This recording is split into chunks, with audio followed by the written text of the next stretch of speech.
Hi. Howdy. I'm many things, but one of them is very autistic about trained VHS tapes. I have a bit of a collection that started when I was very young, and one of my favorite elements of the videos that I grew up watching was the music that video producers used to give some ambiance or honestly just fill dead air. I actually used the same trick in my Tracks Through video that was produced a few years ago, though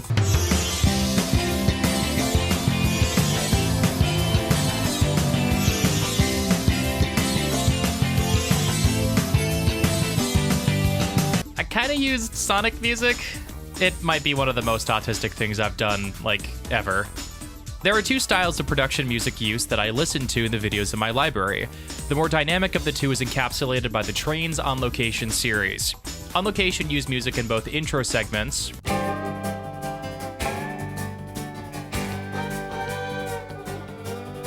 as well as dedicated segments mid-video as pace setters to break up long periods of narration.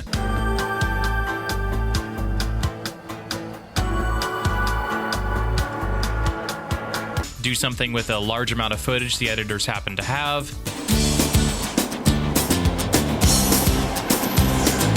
Provide a contemplative mood.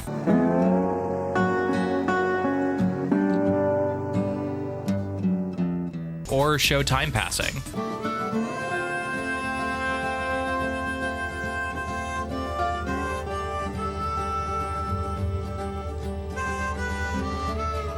Fast Track, the production company headed by the late, great Paul Schneider, was very proud of this dynamic use, and they even showed it off in their later trailers. It's fun. It's a lot of fun. It's whoever thought of, cutting these huge, massive, sometimes gorgeous trains to, either rock or classical or, different styles of music. The other use case was for background or filler music. This is the more laid-back way of doing things and typically involves setting music that's relatively fitting in the background. There's a lot of different videos that do this, but the one that stands out the most is a Highball Productions video called Tracks of the Beaver. This music is so ingrained in my head from the hundreds of times I've watched this DVD that I can't not hear the narrator's voice, even when I'm just listening to the music itself. But wait, you must be wondering, how did you get access to that music? Well, it's a long story, but when I was in middle school, outside of writing ghoulish fanfiction and, No one loves me. No one cares for me. My wife left when I was only 12. I mean, what kind of life is this anyways? Filming whatever this was, I was finding every single piece of production music contained within my VHS library that I could. Unfortunately, since I was downright awful at digital media preservation, I only have a select few of the tracks still handy nowadays, but that's alright. I at least know where to look should I ever get the hankering to listen to them divorced from their context. When I first started the dive, I genuinely was just searching royalty-free music online and picking sound-alikes. Hell, the introduction that used to play on my channel back in the early 2010s?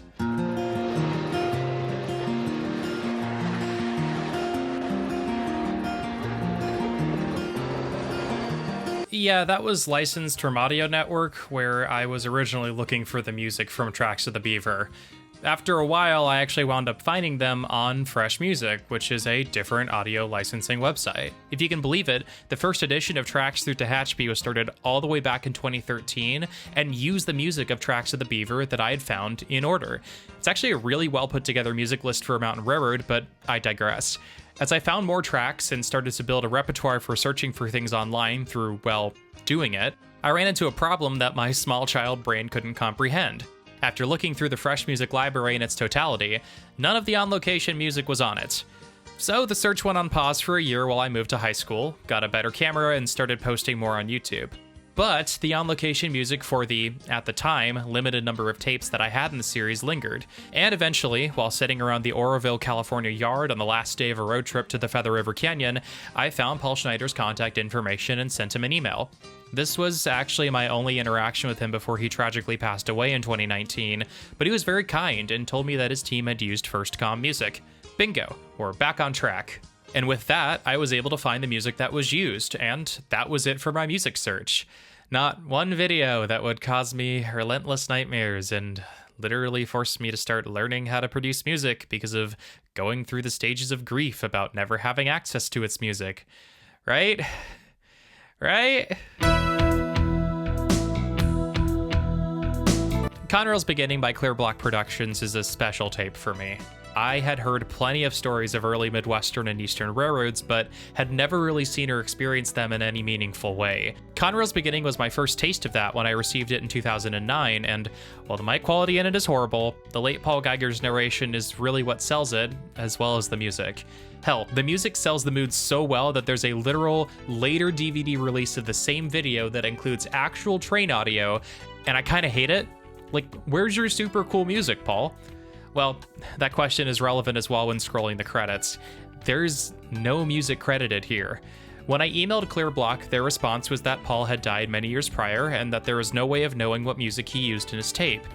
Royalty-free music means that upon paying a flat fee for a license, production companies can use that music in perpetuity, and in this instance there was no need, or no thought given, to credit the artist that honestly made the tape special to me. So I'd hit a dead end. For literally 16 years, this tape sat as the one that I would listen to, more than any other, as both a calming tool for anxiety, a space filler on flights, and hell, when I hiked the Pacific Crest Trail in 2023, it was the video I listened to more than anything else. Imagine witnessing this beauty while hearing, well, this in the background. At the west end of Rockville Bridge, a freight behind an XPRR U-28C enters Enola. Yeah, no shade to Paul Geiger. Man, there's a lot of Pauls in this story. But I was starting to get really sick of not being able to hear the music that I love divorced from his warbly tones. Without a source and with him being gone, I couldn't really do anything about it aside from, well, try and make it on my own. Upon moving to Seattle and getting a lot of my shit together, my friend Eve gave us the basic rundown on how to use FL Studio, and my literal first project was to set out and recreate the music from Conrail's Beginning. If there was no way of accessing the original files, then I needed to sit down and make them myself.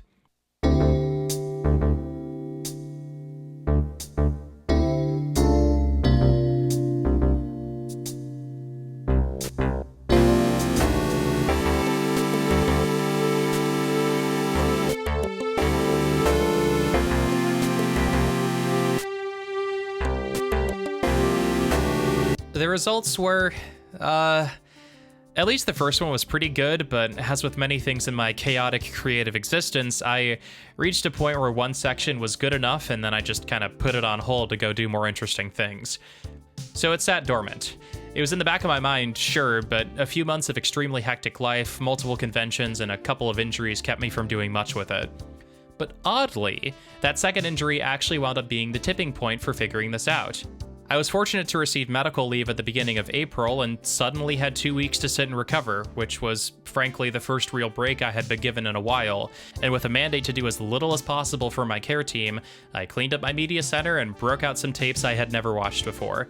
Late at night on April 2nd, I was feeling the ennui of not working set in, and instead of going to bed like a responsible adult, I chose to pick a random tape and watch it through. And then, randomly, on this tape I had bought in a huge lot over 2 years ago, just before going on the PCT, which frankly I had impulsively purchased because it looked decently cool and had remained unopened since, well, magic happened.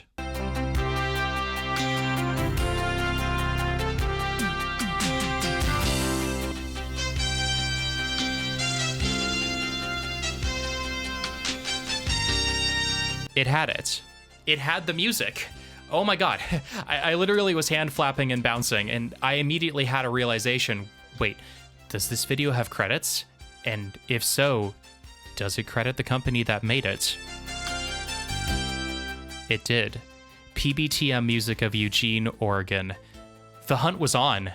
So, for starters, PBTM is still listed as an active business on Google when typing it in.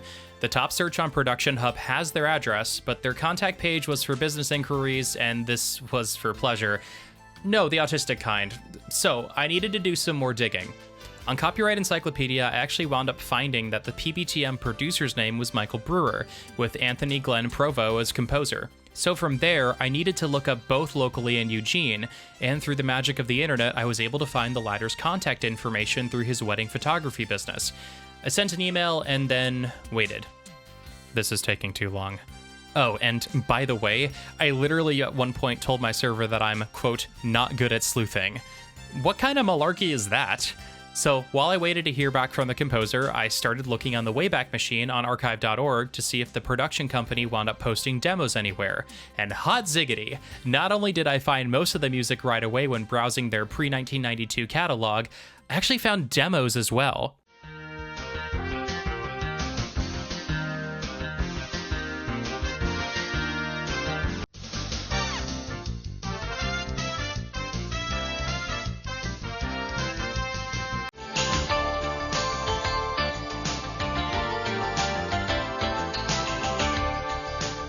Yeah, they sound like they were thrown into a microwave before uploading, but importantly, now I had track names for a majority of the music in the video.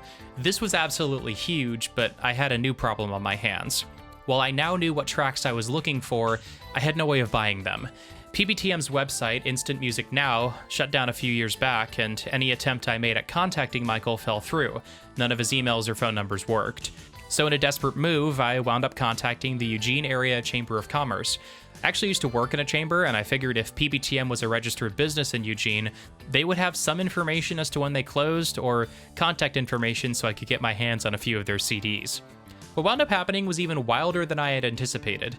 Not only had the chamber recently hired on a music expert, but he was very, very well versed in the world of music libraries. I have probably the weirdest resume of anyone you've ever met.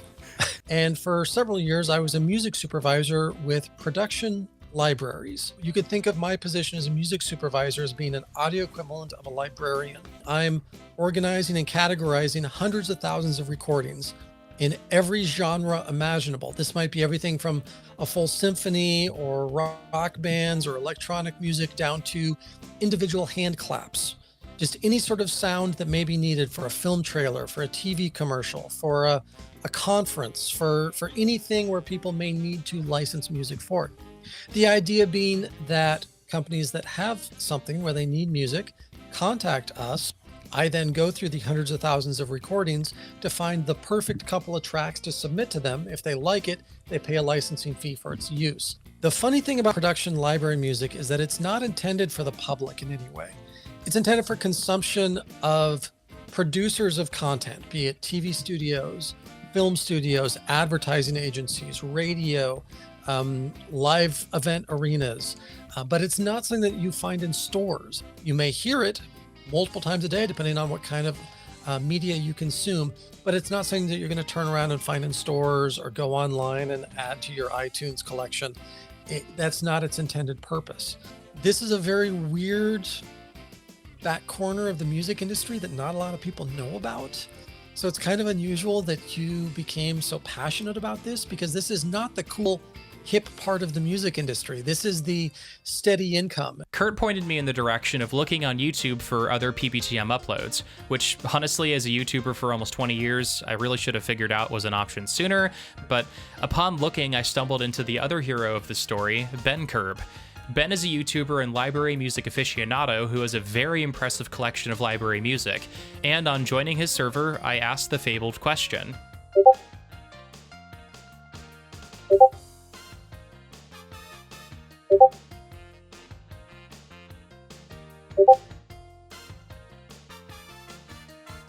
I literally screamed and danced around my living room. After a half hour of waiting for them to upload, I had them. All except one, but honestly, this is good enough for now. Almost every track in glorious uncompressed quality is now available for me to listen to at any time. Now, in order of appearance in Conrail's beginning, we have...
And there you have it, a 16-year mystery on my end and a 33-year one in total.